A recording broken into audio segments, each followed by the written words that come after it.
एक गुरु के पास 3 विद्यार्थी शिक्षा ग्रहण कर रहे थे। गुरु ने उनकी परीक्षा लेनी चाहिए। तीनों को एक एक मुर्गा देकर कहा, जहां कोई न देखे वहां उसकी गर्दन तोड़कर ले आओ। तीनों शिष्य मुर्गा लेकर चले गए। पहला शिष्य जंगल में गया।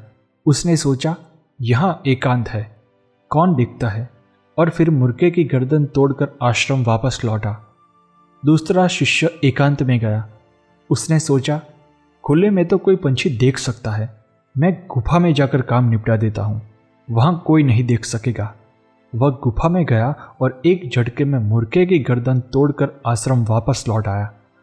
तीसरा शिष्य बहुत दूर जंगल में अत्यंत निर्जन स्थान में पहुंचा।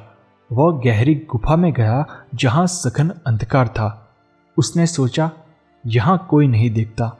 जब उसने मुर्गे की गर्दन पर हाथ रखा तो मन में ख्याल आया, अरे मेरी आत्मा तो देख रही है, ये मुर्गे की आत्मा भी मुझे देख रही है, परमात्मा भी मुझे देख रहा है। वह मुर्गे को मार न सका। वह मुर्गे को जिंदा लेकर आश्रम में वापस आया। जब तीनों शिष्य गुरु के सामने उपस्थित हुए तब गुरु ने पूछा, आप तीनों मुर्गे की गर्दन तोड़ कर आए?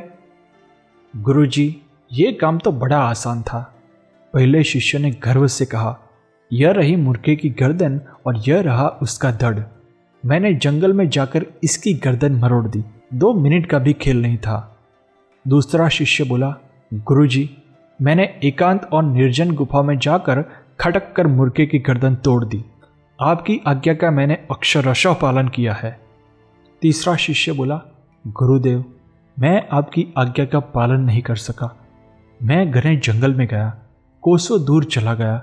वहां न आदमी था न पशु पक्षी, कोई नहीं था। मैं सघन गुफा के अंदर गया, वहां केवल अंधेरा था। मैंने वहां मुर्गे को मारना चाहा और तत्काल मुझे ध्यान आया कि कोई नहीं देखता, पर मेरी स्वयं की आत्मा तो देखती है। मैंने हाथ में जिस जीव को पकड़ा है उसकी आत्मा तो मुझे देख रही है, और परमात्मा तो सर्वदर्शी है, वो तो मुझे हर वक्त हर पल देख रहा है। गुरुदेव, मैं लाचार हूं। इस मुर्गे को मैं जिंदा ही वापस लेकर लौट आया हूं। गुरुदेव गौरव भरी निगाह से अपने शिष्य को देखते रहे। दोस्तों, जिस व्यक्ति में यह प्रज्ञा जाग जाती है कि परमात्मा सर्वत्र है और हर पल उसे देख रहा है, तो वो कभी अनीति वाला कार्य कर ही नहीं सकता।